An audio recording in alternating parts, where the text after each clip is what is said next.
Foi protocolada finalmente a PEC da transição, a PEC do estouro das contas, 175 bi de Bolsa Família e 23 bi em investimentos não especificados, não está sendo muito bem explicado o que é. E isso aí tem toda a chance de levar o Brasil para uma situação de quase falência, de alto risco. Eu queria explicar isso e os fatores que colaboram para esse tipo de coisa acontecer, e depois 3 contra-argumentos que estão fazendo em defesa da PEC, que é, sem isso os pobres morrem de fome, tudo bem um país está endividado porque tem muitos países muito mais endividados, então dane-se, e também o argumento de que isso aqui é para a máquina funcionar, tá faltando dinheiro para o governo federal funcionar e a gente precisa provar isso aqui para funcionar, porque os 3 não fazem sentido.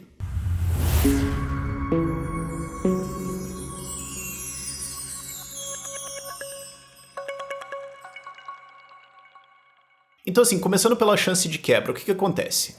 O que está sendo proposto é colocar quase 200 bilhões de reais fora do teto meio que permanentemente. A proposta é que a parte do Bolsa Família, que é 175 bi, que é quase a totalidade do que está sendo proposto, fique fora do teto basicamente para sempre, pelos próximos 4 anos, basicamente então pelo mandato do Lula, o que, uma vez que você aprova isso uma vez, você aprova de novo, na prática é para sempre, sabe?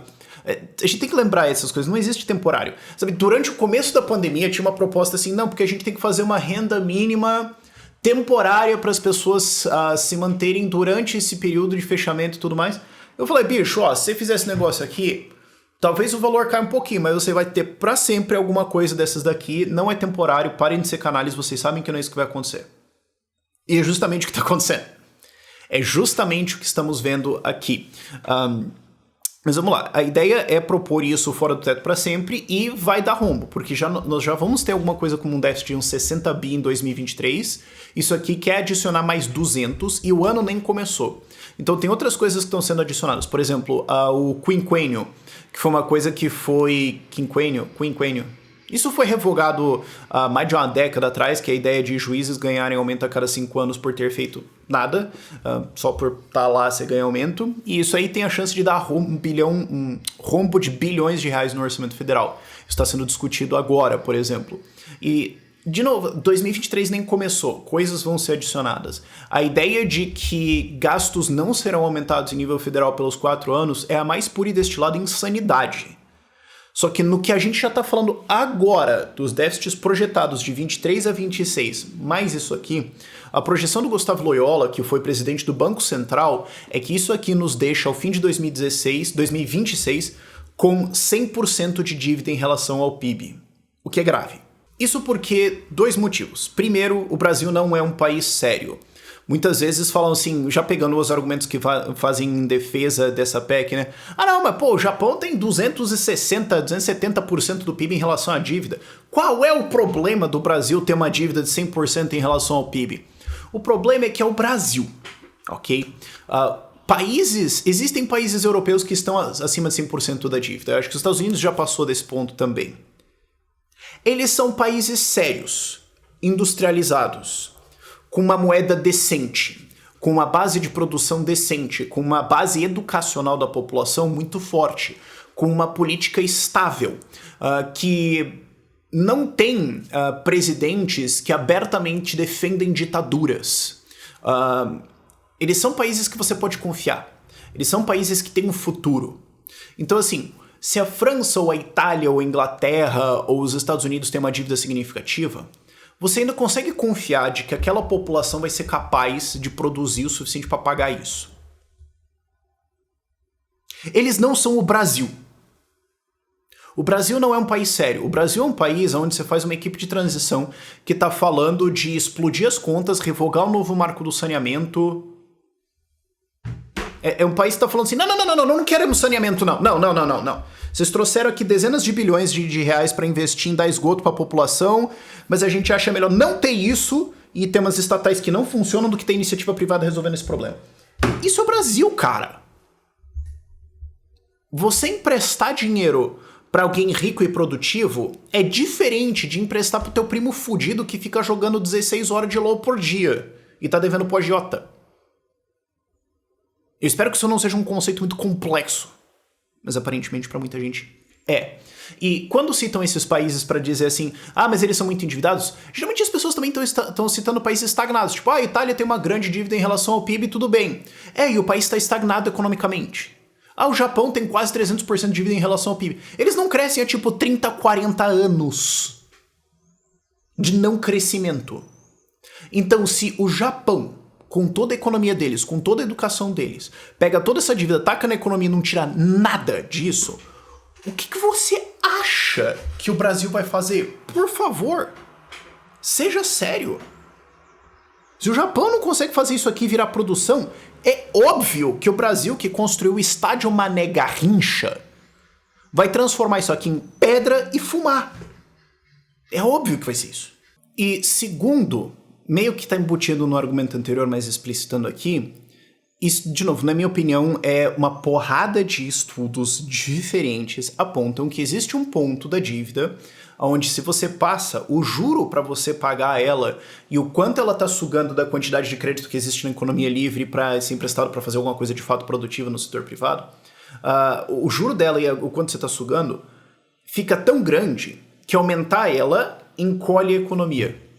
Que cada unidade de dívida que você coloca a mais só te prejudica. Porque você pode fazer um argumento amplo de dizer assim, mas empresas se endividam para investir. Um Estado não é uma empresa, ok? Um Estado vive de assaltar as outras pessoas via impostos, uma empresa vive de viver produtos que as pessoas podem escolher não comprar. É diferente, ok? Mas ainda assim, ok, você pode fazer o argumento genérico de que talvez se ferrovias forem construídas, mas você tem que concordar comigo, e tem um ponto onde que você está tão endividado que você está se prejudicando. Para economias desenvolvidas, existe um debate na ortodoxia econômica de onde é esse ponto.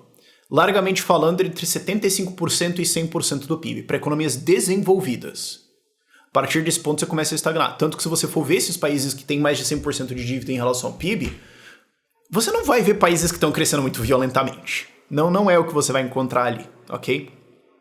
Só que quando você vai falar de países em desenvolvimento, que tem mais instabilidade, que pagam mais juros e tudo mais, esse ponto é mais baixo. Grosseiramente falando, alguma coisa ao redor de 65%.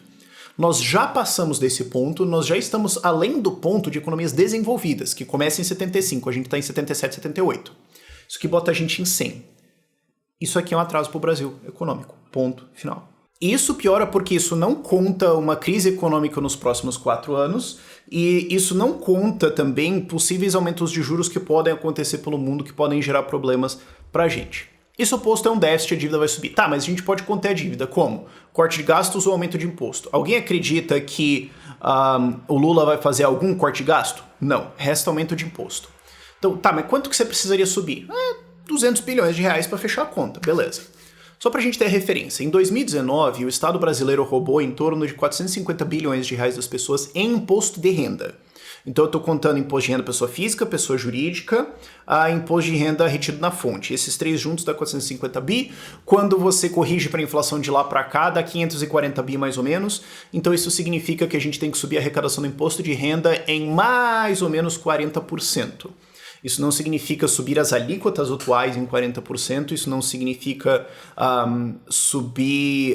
criar uma alíquota de 40%, não é isso que eu estou falando, mas você precisa subir isso tudo, o que é meio pegado.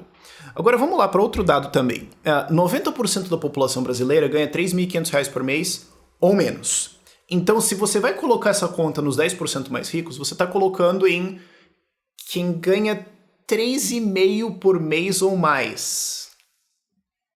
Então, assim, 20 milhões de pessoas, tá? Grosseiramente falando. Na verdade, se você contar a PEA, que é a população economicamente ativa, que é quem tem renda, é metade disso, que a PEA é mais ou menos metade da população brasileira. Mas, cara, o ponto é, se você contar 20 milhões de pessoas, isso dá 10 mil reais por ano por pessoa a mais. Se você contar 10 milhões de pessoas, porque você tá pensando que a PEA, a população economicamente ativa, é metade da população geral do Brasil, mais ou menos, dá 52% ou 53% da última vez que eu vi, mas vamos simplificar a conta.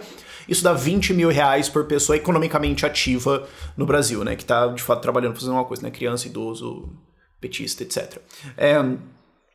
Então, basicamente, a proposta é, nós vamos tacar por baixo 10 pau a mais na cabeça de todos os brasileiros mais produtivos, dos 10% mais produtivos, E eles vão receber o mesmo exato Brasil. Eles vão pagar 10 mil reais por ano a mais por nada. Claro, vale lembrar que parte dessa população é funça. Então aqui você pode colocar todo mundo que é funcionário público, que tem um salário acima de 3.500 reais, que é uma galerinha. Ok. Agora, você tem muita gente que são os que estão investindo, que estão gerando emprego aí, que vão pagar essa conta.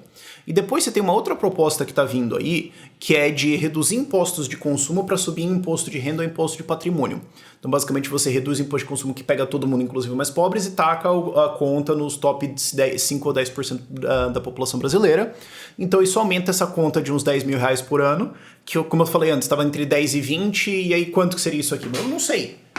É super arbitrário o quanto seria. O problema é que boa parte dos impostos de consumo são estaduais, mas se você pegar federais que em efeito são impostos de consumo tipo IPI, PIS, COFINS, que na prática são impostos de consumo, o imposto de importação, por exemplo, se bem que eu acho que não vão mexer nisso.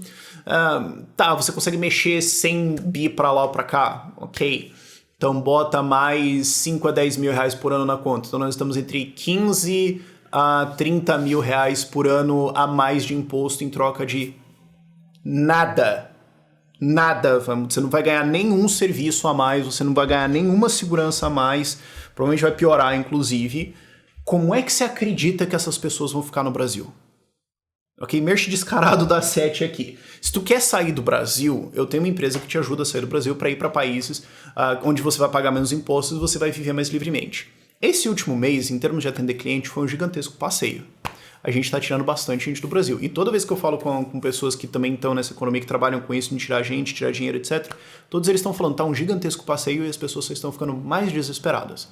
Então, assim, se 1 milhão dessas pessoas vão embora ao longo dos próximos 4 anos, dá 250 mil pessoas por ano, o que não é tanto assim comparado com o número de pessoas que já está saindo do Brasil. Não é uma gigantesca explosão.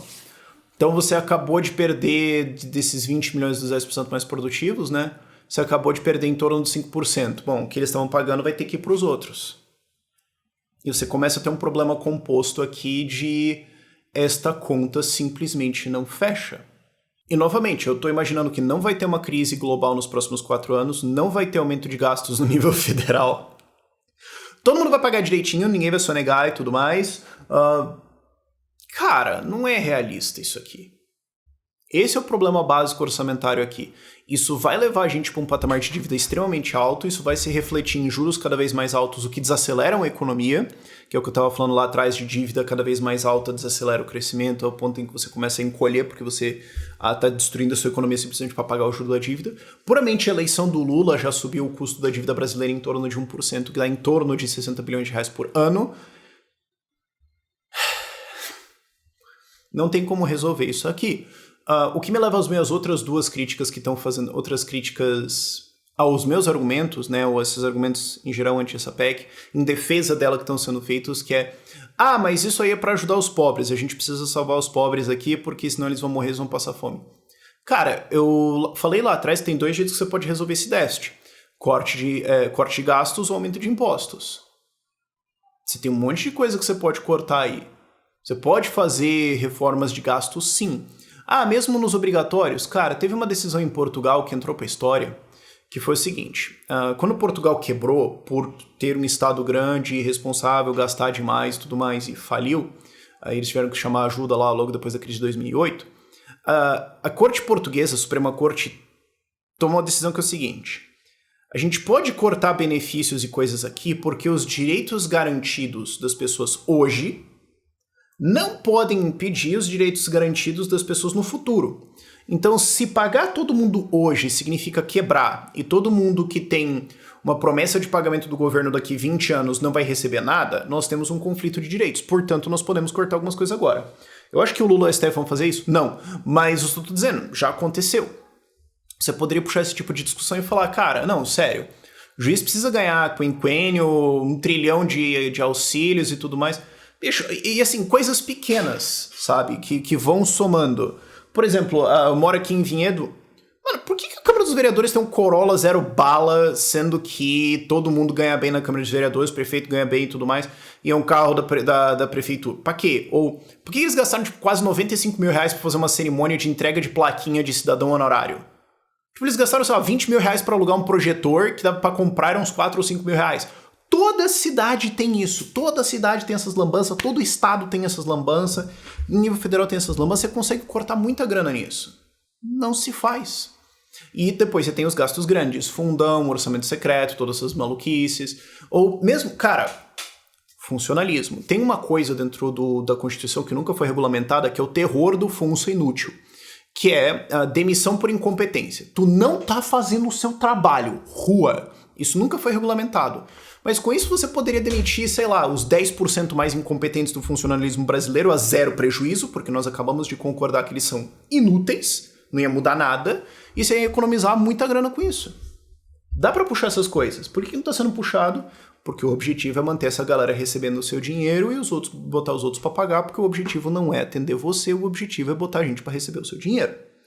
Então, assim, você quer dar esse auxílio pros pobres? Cara, é possível se você tiver uma responsabilidade orçamentária, se você atrair investimentos, se você fizer reformas. Contabilmente cabe. É só ter um compromisso com isso que esse governo não tem. Esse governo é a rejeição disso, na verdade. E depois você tem o fato que, assim, cara, estão só subindo os valores dos benefícios. Era 400, aí virou 600, agora é 600 mais 150 por cada filho até 6 anos. Cara, então, peraí, você ganha 600 reais, tem 2 filhos até 6 anos, você tá ganhando 900 reais. Já não vale a pena trabalhar pra ganhar salário mínimo. Já não vale a pena. Vale mais a pena você arranjar uns trampinhos pequenos, ficar informal pra caramba, dar teus pulos, somar isso tudo e ganhar mais do que um salário mínimo do que você sair disso pra trabalhar de fato num trabalho de salário mínimo, que não vai ser um trabalho fácil. Então você já começa a ter umas distorções legais aí, que é o que aconteceu na época do plano benefício lá da Dilma, que era o pessoal fazendo rotação de emprego para dentro de salário de desemprego, para dentro de seguro-desemprego e volta e fazer essas rotações todas para ficar vivendo de benefício. Você começa a ter esse problema aqui. E outra coisa também que combate a pobreza você faz com o enriquecimento do país no fim das contas. E o último argumento que estão fazendo é que assim, mas isso é para financiar a máquina, senão, pesquisa e a vacinação e o... Cara, essa PEC, eu vi esse argumento sendo feito aqui, eu olhei e falei, meu Deus do céu. Essa PEC é para aprovar esse Bolsa Família e aprovar investimentos de 23 não especificados, mas esses investimentos são obras e tudo mais, não é custeio. Então, mas está tendo cortes em tudo agora. Vai continuar tendo. Ou autoriza-se todos esses gastos, abre-se um rombo ainda maior e tudo que eu falei de dívida aqui vai ficar pior ainda. Mas isso aqui não vai ajudar no custeio da máquina brasileira. Aquele negócio que, pararam de vender passaporte, pararam de fazer entrega de passaporte. Vai continuar sem grana. Isso não é contado como investimento, isso é custeio de máquina. Então, assim, tem que aprovar isso aqui para a máquina brasileira funcionar. Não, depois de você aprovar isso aqui, ainda vai faltar grana para quase tudo que está acontecendo agora, porque este país está falindo. Este país escolheu o rumo do freestyle fiscal na época do PAC, do Lula em 2007, 2008, foi feita essa decisão e foi transicionando até a Dilma.